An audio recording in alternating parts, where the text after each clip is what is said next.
12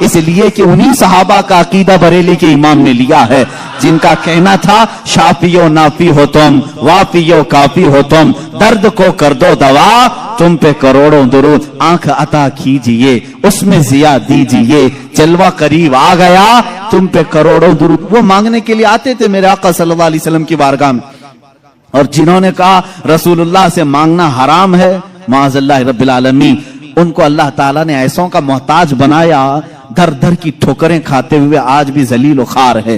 اسی لیے میرے امام نے کہا ہے جو تیرے در سے یار پھرتے ہیں در بدر یوں ہی خار پھرتے ہیں، در بدر یوں ہی خار پھرتے ہیں۔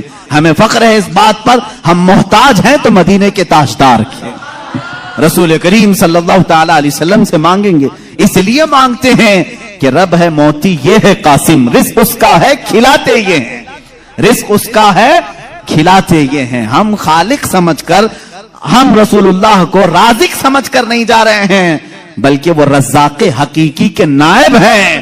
اسی لیے اعلیٰ حضرت فاضل بریلوی نے فرمایا ہے کہ رب ہے موتی یہ ہے قاسم، رزق اس کا ہے کھلاتے یہ ہیں، بخدا خدا کا یہی ہے در، نہیں اور کوئی مفر مخر، جو وہاں سے ہو یہیں آ کے ہو، جو یہاں نہیں تو وہاں نہیں، یہ اعلیٰ حضرت نے فرمایا۔ بہرحال رسول کریم صلی اللہ تعالی علیہ وسلم کے پاس اب صحابہ آئے پانی کی شکایت لے کر کے، پانی یہاں پر بھی نہیں ہے۔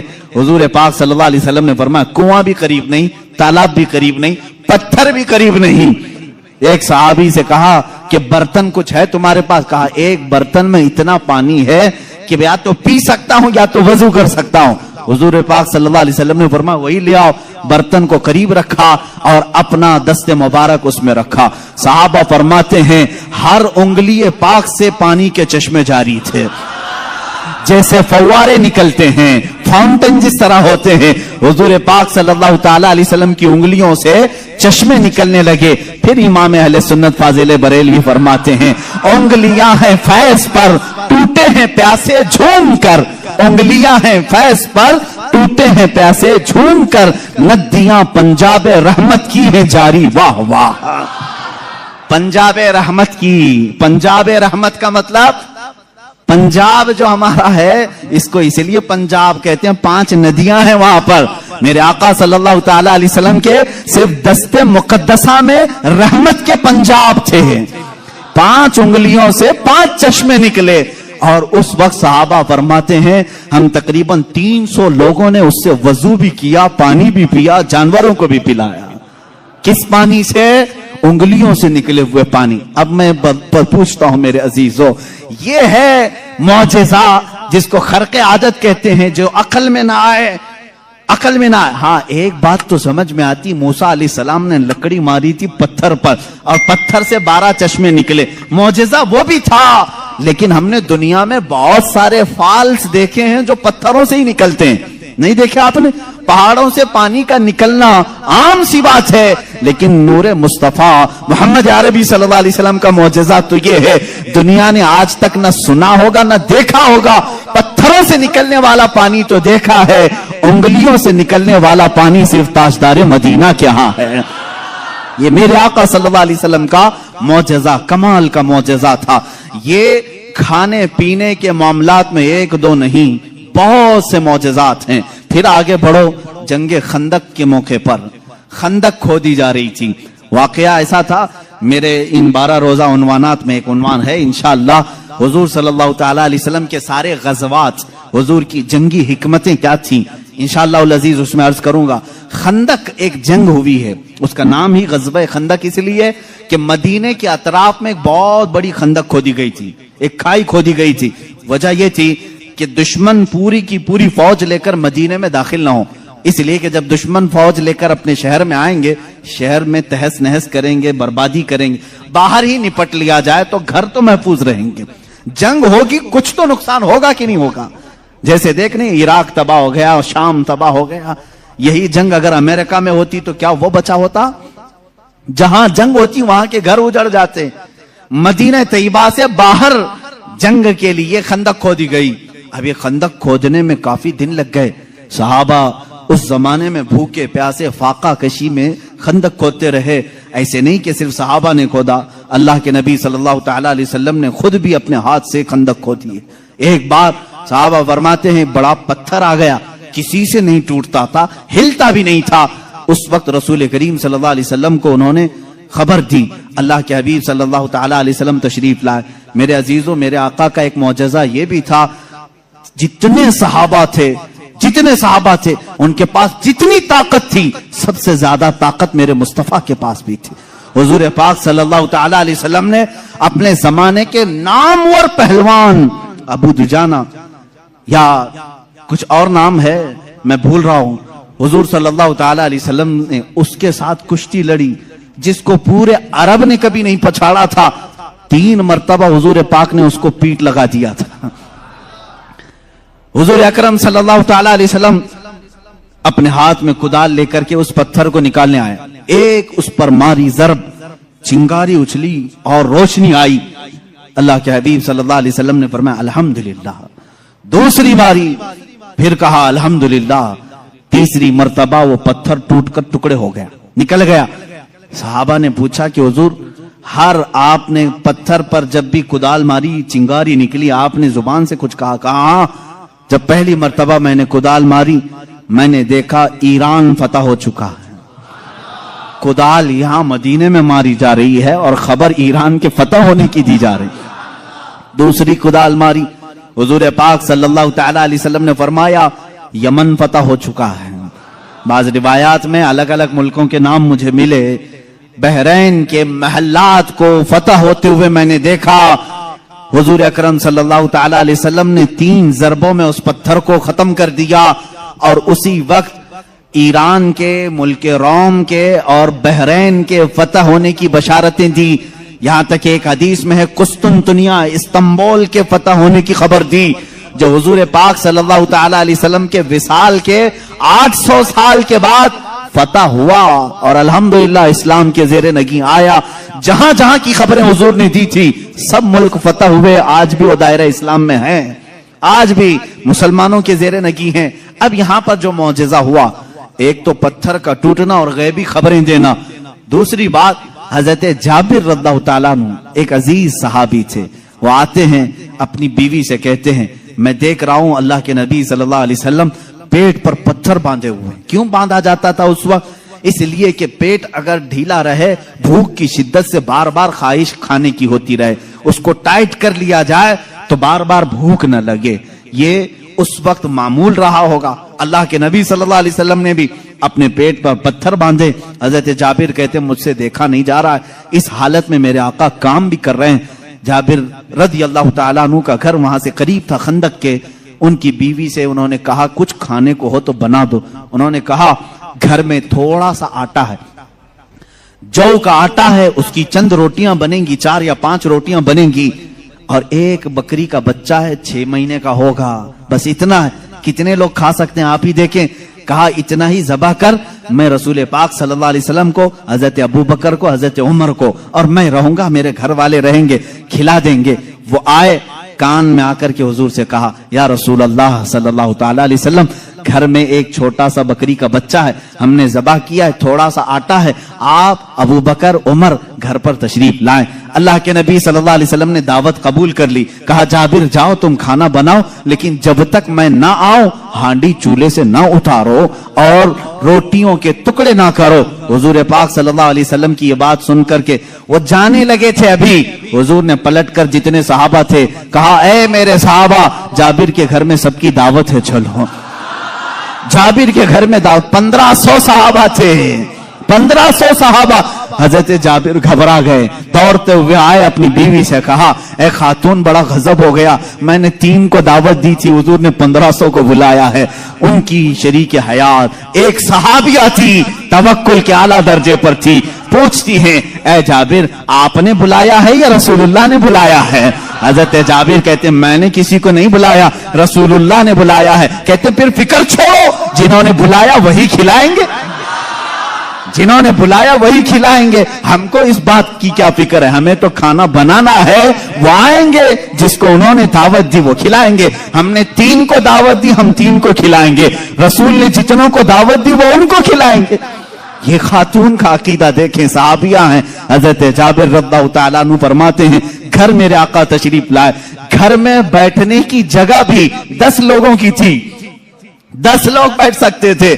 اللہ کے حبیب صلی اللہ تعالیٰ علیہ وسلم تشریف لائے اور اس ہانڈی کو جو چولہے پر رکھی ہوئی تھی کہا اس کو اتارنا نہیں، اس میں اپنا لعاب پاک ڈالا اور اس کے بعد فرمایا نکال کر دیتے جاؤ. حضرت جابر کہتے ہیں 10 لوگوں کا کھانا نکالتا تھا، روٹیاں دسترخوان پر بچھائی جاتی تھی. شام ہو گئی، 1500 صحابہ کھا لیے، ابھی میری ہانڈی میں آدھا کھانا باقی ہی رہا. یہ معجزہ ہے میرے آقا صلی اللہ علیہ وسلم کا. رزق میں وسعت اور برکت صرف لعاب پاک سے. جو برابری کا دعویٰ کرتے ہیں وہ بھی اپنے گھر کی ہانڈیوں میں تھوک کے دکھائیں، تمہارے گھر والے نہ کھائیں. مصطفیٰ کریم صلی اللہ علیہ وسلم جس پہ لعاب لگا دیں 1500 جلیل القدر صحابہ کھائیں گے بھی اور ہانڈی میں بچا بھی رہ جائے گا. عزیزان گرامی، برابری کا دعویٰ نہ کرو ورنہ تھوکو گے تو مر جاؤ گے. تمہارے گھر میں کبھی زہر نہ ہو جائے تمہارے تھوک میں، تھوکو گے تو بچے مر بھی جائیں گے. بہرحال یہ معجزہ ایک ہی نہیں پیش آیا، 3 معجزے یہاں پر آئے. 3 معجزے حضرت جابر کے گھر میں تنہا. حضور پاک صلی اللہ تعالی علیہ وسلم دعوت کے لیے آئے بھی. اس کے بعد دوسری بات یہ بھی ہوئی، ان کے گھر میں ایک حادثہ ہو گیا تھا. ان کے گھر میں حادثہ یہ ہوا، بکری کو ذبح کیا تھا باپ نے. حضرت جابر نے، ان کے 2 بچے تھے، دونوں بچوں نے دیکھا اور بڑے بچے نے چھوٹے بچے کو بلایا، میں تجھے دکھاتا ہوں ابا بکری کو ذبح کیسے کر رہے تھے. چھری لیا اور چھوٹے بیٹے کو ذبح کر دیا، گلا کاٹ دیا. اور جیسی خون نکلنے لگا ماں نے دیکھا، گھبرائی، بچے کو پکڑنے کے لیے کہ چاقو اس کے ہاتھ میں تھی. وہ دوڑتا ہوا چھت پر چڑھا اور پاؤں پھسلا، چھت سے گرا. نیچے گرتے ہی سر پر چوٹ آئی، وہیں فوت ہو گئے. ایک ساتھ 2 بچوں کا انتقال. کس وقت؟ جس وقت حضور کی دعوت گھر میں ہو رہی. حضرت جابر کو معلوم نہیں تھا، وہ کھانا بنانے کا حکم دے کر چلے گئے تھے. یہاں دونوں بچے فوت ہو چکے تھے، لیکن اس وفا شعار خاتون کے جذبے کو ہزاروں سلام. دونوں بچوں کی لاشوں کو اٹھائی، گھر کے ایک کونے میں لے کے آئی اور ان پر چادر ڈال دیا. کہا آج میں نہ روؤں گی نہ چیخوں گی، اس لیے کہ میرے گھر رسول خدا تشریف لا رہے ہیں.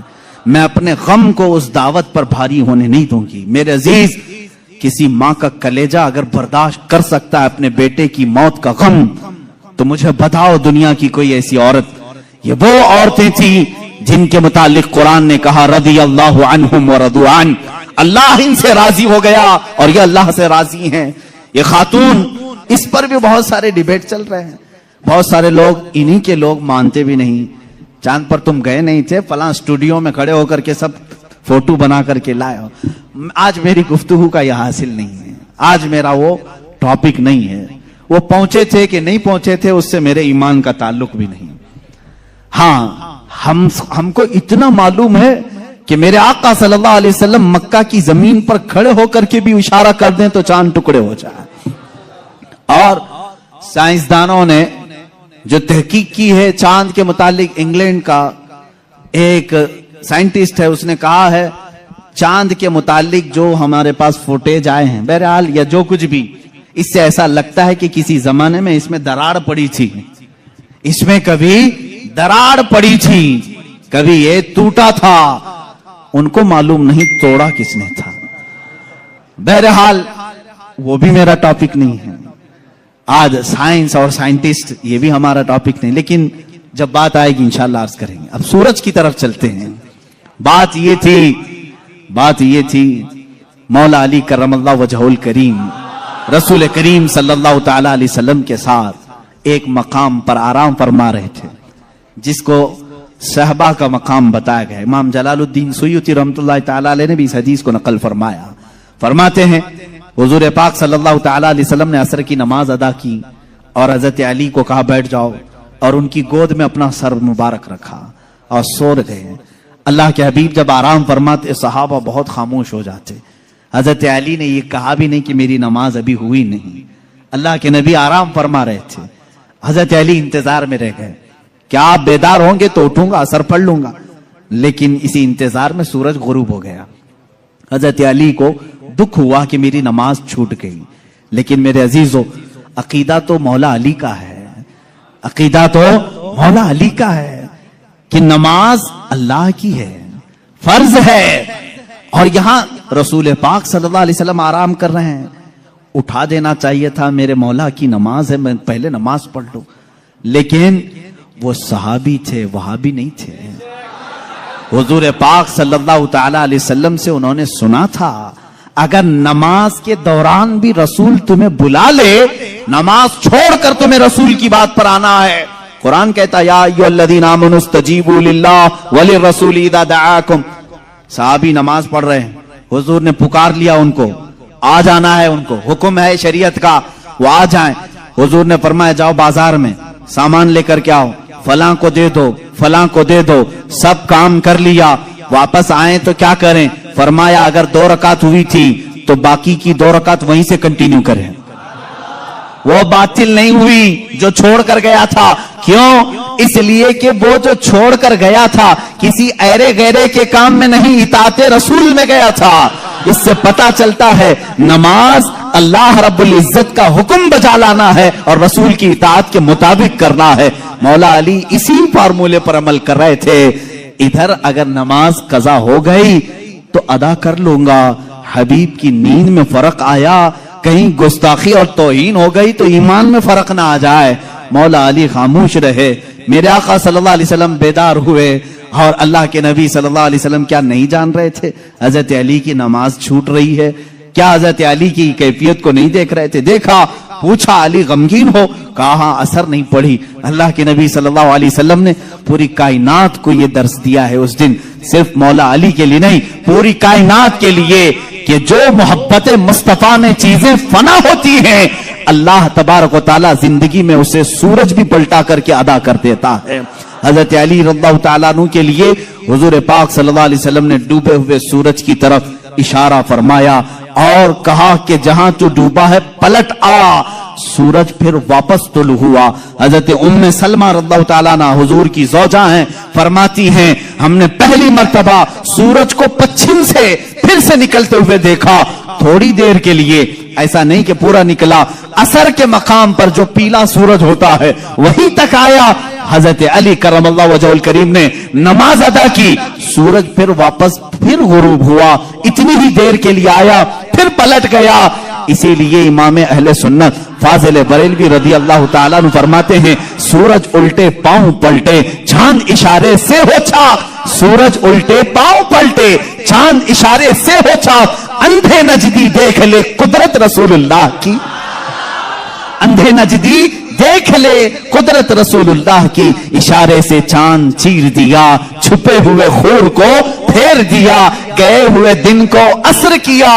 یہ تاب و تواں تمہارے لیے، زمین و زمان تمہارے لیے، مکین و مکان تمہارے. رسول کریم صلی اللہ تعالی علیہ وسلم کے معجزات، سورج کا پلٹانا یہ میرے آقا کے عظیم معجزات میں سے ہے، عظیم معجزات میں سے. کس کے لیے پلٹایا گیا؟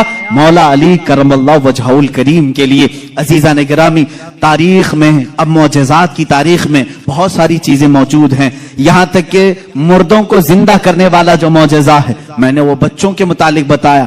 دوسری حدیث ہے، حضور پاک صلی اللہ تعالی علیہ وسلم خود فرماتے ہیں میں حجون، مکہ کے قریب جو جنت المالا قبرستان ہے وہاں پر تھا. میں نے اللہ کی بارگاہ میں عرض کیا کہ مولا میرے ماں باپ کس حالت میں ہیں مجھے دکھا.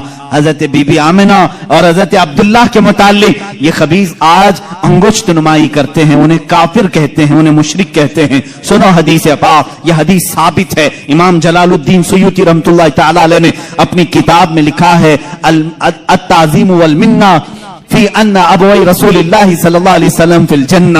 کتاب ہے، اس میں حدیث بھی ہے. فرماتے میرے آقا صلی اللہ علیہ وسلم میں نے اللہ سے عرض کی، اللہ تعالیٰ نے میری ماں آمنہ، میرے باپ عبداللہ دونوں کو میرے سامنے حاضر کیا.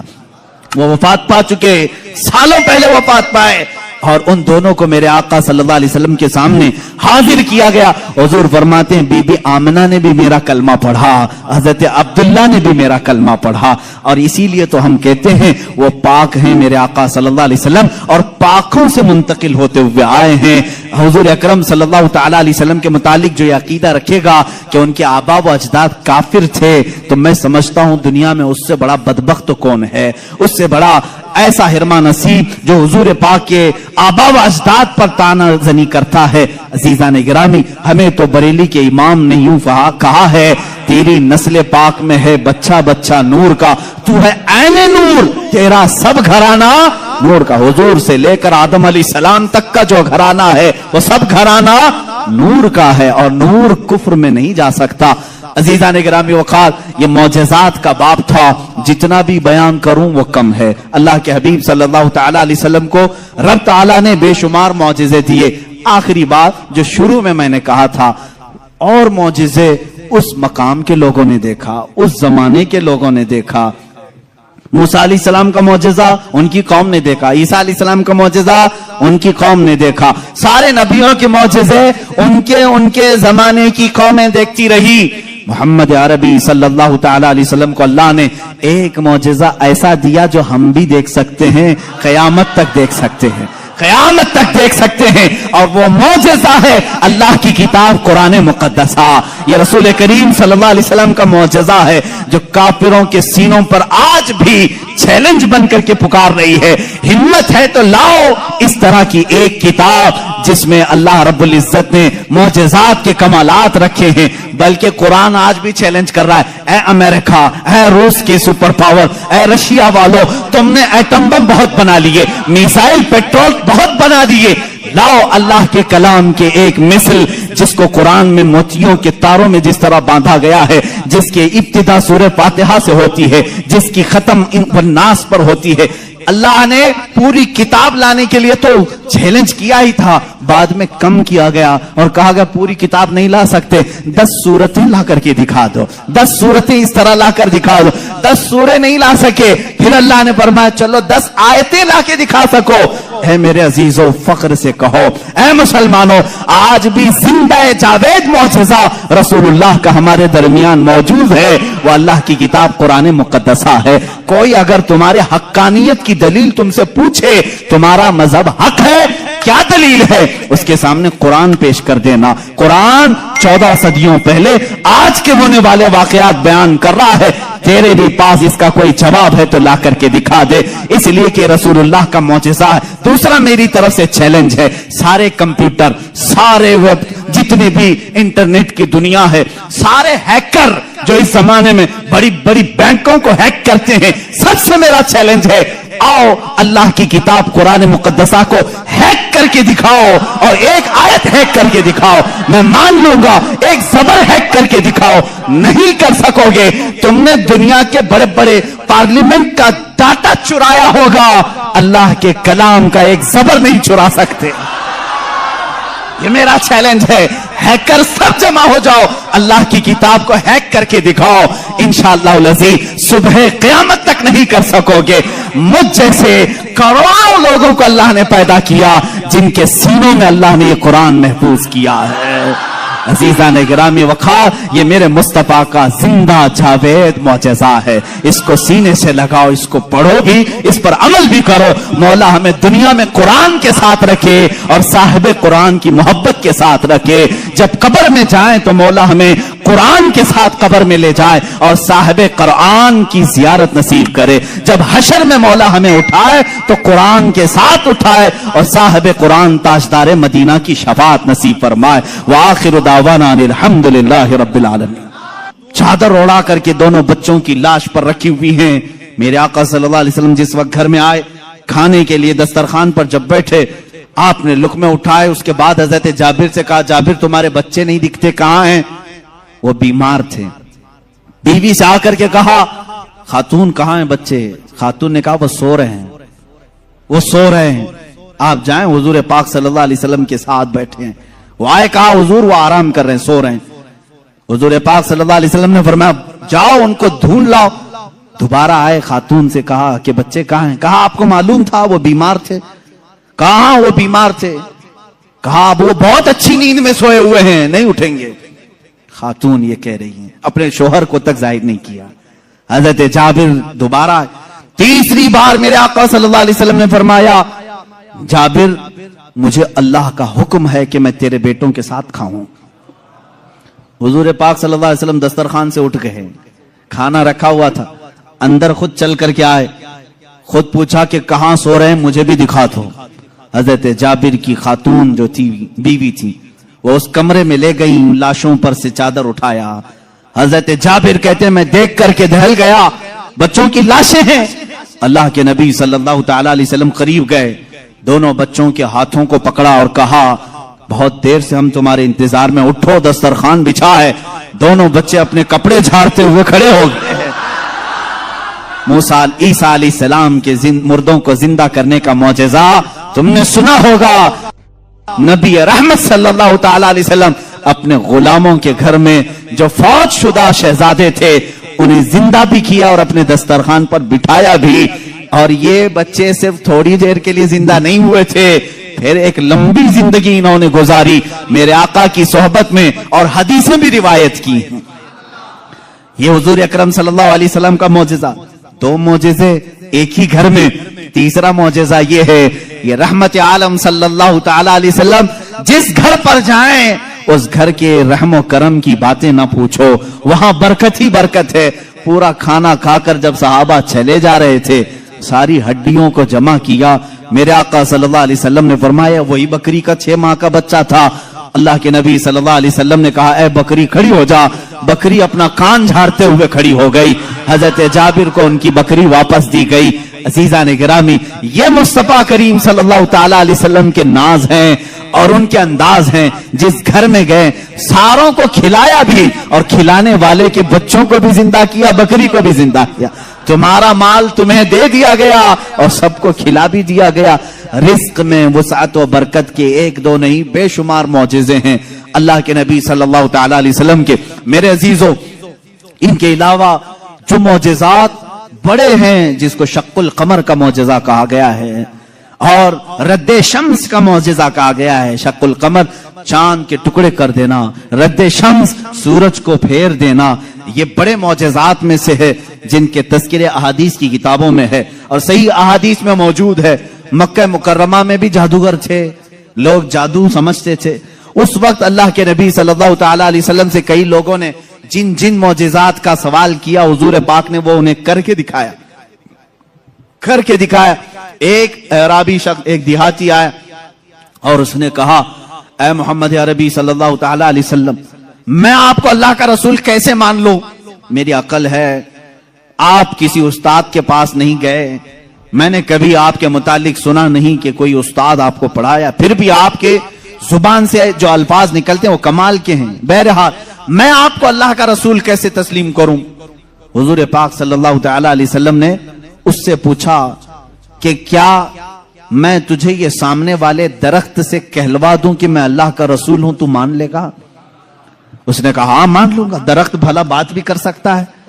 حضور پاک صلی اللہ علیہ وسلم نے فرمایا جا اس درخت سے کہہ دے اللہ کے رسول بلا رہے ہیں۔ حضور نے نہیں بلایا، اس دیہاتی سے کہا، یہ بات توجہ چاہتا ہوں، اس نقطے کو سمجھو، حضور حکم دے درخت آ جانا چاہیے نا۔ حضور نے فرمایا اس دیہاتی سے جو دیکھنے آیا تھا، جا تو خود بول کہ اللہ کے رسول بلا رہے ہیں۔ وہ گیا دیہاتی، درخت کو مخاطب کر کے کہا اے درخت تجھے اللہ کے رسول بلا رہے ہیں۔ حدیث پاک میں وہ درخت اپنے جڑوں سمیت باہر آیا، کافی بڑا درخت ہے، اور جھومتے ہوئے جیسے پنڈلیوں پر انسان چلتا ہے بارگاہ مصطفیٰ میں آیا، اور ایسے جھکا جیسے انسان رکوع میں جھکتا ہے، اور اس کے بعد اس درخت سے آواز آنے لگی اشہد انک رسول اللہ، گواہی دیتا ہوں کہ آپ اللہ کے رسول ہیں۔ اللہ کے نبی صلی اللہ علیہ وسلم نے فرمایا درخت تو اپنے مقام پر واپس چلا جا۔ وہ درخت پھر وہی چلا گیا جہاں تھا وہیں۔ آج بھی مکہ مکرمہ میں اس درخت کی جگہ پر ایک مسجد بنائی گئی ہے، یہ ترکیوں کی بدولت بنی تھی، وہابیوں کی بدولت نہیں۔ اس مسجد کو مسجد شجرہ کہتے ہیں، درخت والی مسجد. اس دیہاتی نے بعد میں کہا اے اللہ کے رسول, جب درخت آپ کو اللہ کا رسول مانتے ہیں اور سجدہ کرتے ہیں, ان سے زیادہ حق تو انسانوں کا ہے. میں سجدہ کروں آپ کو, میں اللہ کا رسول مانوں. اللہ کے نبی نے فرمایا اللہ نے اپنے علاوہ کسی اور کے لیے سجدہ حلال نہیں کیا, سجدہ صرف اللہ کا ہوگا. ہاں اس نے کلمہ طیبہ پڑھا اور ایمان لایا. میں یہاں بتانا چاہتا ہوں معجزہ وہ ہے رسول جو کہہ دے وہ ہو جائے, لیکن یہاں تو رسول نے درخت کو نہیں کہا, اس دیہاتی نے جا کر کہا, وہ بھی ابھی ایمان نہیں لایا تھا, ایمان لانے سے پہلے جا کر کہا اے درخت تجھے رسول بلا رہے ہیں. پتا چلا رسول کا غلام جو ہوتا ہے, رسول سے جس کی نسبت ہو جائے, جس کا کنیکشن مضبوط ہو جائے, وہ بھی اگر مخلوقات کو حکم دے دے تو اس کے حکم کی وہ پابندی کرتے نظر آتے ہیں, اس کے حکم کی پابندی کرتے نظر درخت سے پوچھتے اگر تم اے درخت کیا تو ایک دیہاتی کی بات مان کر اپنی زمین کی جڑوں سے نکل آیا, یہ دیہاتی بھلا ہے کون, تو اس کی بات کیسے مان لیا؟ تو درخت تمہیں اپنے عالم ارواح میں غالباً یہ جواب دے دے, وہ کہے گا نادان تو یہ نہ دیکھ کہ وہ دیہاتی مجھے بلانے آیا تھا, یہ دیکھ وہ کس کے حکم سے آیا تھا, جس کا حکم تھا اس کے حکم پر میں بجا لانے کے لیے اس عمل کو کیا. عزیزان گرامی وقار, یہ درختوں کے معجزے یہ ایسے نہیں ہیں کہ صرف ہم لوگوں نے لکھے ہیں. تاریخ کے اوراق آج اس بات کے شاہد ہیں کہ مکہ کے کفار و مشرکین بھی ان معجزات کو دیکھتے رہے. ان معجزات کو انہوں نے دیکھا, درخت کا نکل کر کے آنا, ہرن کا بات کرنا حضور سے, اونٹ کا بات کرنا, بھیڑیے کا گفتگو کرنا, یہ مکہ والوں نے سنا بھی ہے. فصیح عربی زبان میں ایک بھیڑیا گفتگو کر رہا تھا مکہ میں. ایک آدمی نے, مکے والے نے دیکھا بھیڑیا گفتگو کر رہا ہے عربی میں, اس کا شکار اس نے چھین لیا تھا. اس نے کہا اللہ نے جو مجھے رزق دیا تو نے چھین لیا. اس نے پلٹ کر کے کہا کیا جانور بھی عربی بولتے ہیں؟ اس بھیڑیے نے جواب کیا دیا سنی. اس بھیڑیے کا جواب وہ عاشق رسول ہوگا.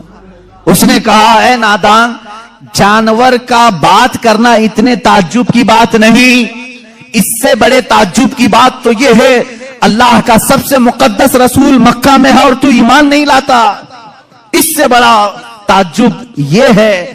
اسی سے سمجھ میں آتا ہے کہ جانور بھی یہ جانتے ہیں کہ اللہ کے رسول سب سے اعلیٰ و افضل ہیں, اشرف و اکمل ہے. عزیزان گرامی وقار, ایک بار ابو جہل نے پروپیگنڈا پھیلایا کہ آؤ دیکھتے ہیں محمد کی بہت صلی اللہ تعالی علیہ وسلم. بہت سارے لوگ قائل ہو گئے, یہ جو کچھ بھی دکھاتے ہیں زمینوں پر دکھاتے ہیں. خط لکھ کر کے یمن کے ایک بہت معزز شخص جن کو حبیب یمنی کہتے ہیں بلایا. ابو جہل کی اچھی دوستی تھی, تجارت کی ساتھی داری رہی ہوگی. حبیب یمنی کو کہا ہمارے ہاں ایک ایسا شخص نکلا ہے جو ایسے ایسے دعوے کر رہا ہے, آؤ. اس حبیب نے کہا میں تو اپنی آنکھوں سے آ کر کے دیکھوں گا, اگر وہ جادوگر ہے تو میں سمجھ جاؤں گا کہ وہ کیسے جادو کرتا ہے, مجھے بھی تھوڑا علم ہے. وہ شخص حبیب یمن سے نکل کر کے مکہ آیا. ابو جہل نے سارے لوگوں کو جمع کیا, محمد عربی صلی اللہ تعالی علیہ وسلم کے پاس آئے اور کہا اگر آپ اللہ کے رسول ہیں اور آپ جو کچھ دکھاتے ہیں یہ معجزہ ہے تو اب ہمیں زمینی معجزہ, زمینی کرتب کی ضرورت نہیں. اس لیے کہ مکہ والوں کا یہ عقیدہ تھا جادوگر جو بھی دکھا سکتا ہے وہ زمین پہ, آسمان پہ نہیں دکھائے گا. آسمان پہ جادو نہیں چلتا. آج بھی کوئی جادوگر آسمان پہ جادو کر کے دکھائے نہیں چلے گا. انہوں نے کہا زمین کی بہت ساری چیزیں دیکھی, آسمان پہ کچھ دکھاؤ. یہ 14ویں کا چاند اس رات چمک رہا تھا. حضور پاک صلی اللہ تعالی علیہ وسلم نے فرمایا کہ اگر میں اس چاند کو 2 ٹکڑوں میں تبدیل کر دوں تو اس شخص نے کہا حبیب جو یمن سے آیا تب تو ہم آپ کو اللہ کا رسول مان لیں گے, اگر آپ کا حکم آسمانوں پر بھی چلتا ہے. حضور پاک صلی اللہ تعالی علیہ وسلم جبل ابو قبیس ایک پہاڑی ہے مکہ میں, اس کے نیچے کھڑے تھے, سارا مجمع تھا. اللہ کے نبی صلی اللہ تعالی علیہ وسلم نے چاند کی طرف یوں اشارہ فرمایا. اچانک چاند شک ہوا, ایک ٹکڑا پہاڑ کے اس طرف, دوسرا ٹکڑا پہاڑ کے اس طرف نظر آ رہا تھا. یہ ایسا نہیں کہ کرتب دکھانے والے یوں توڑ کر یوں بٹھا دیں.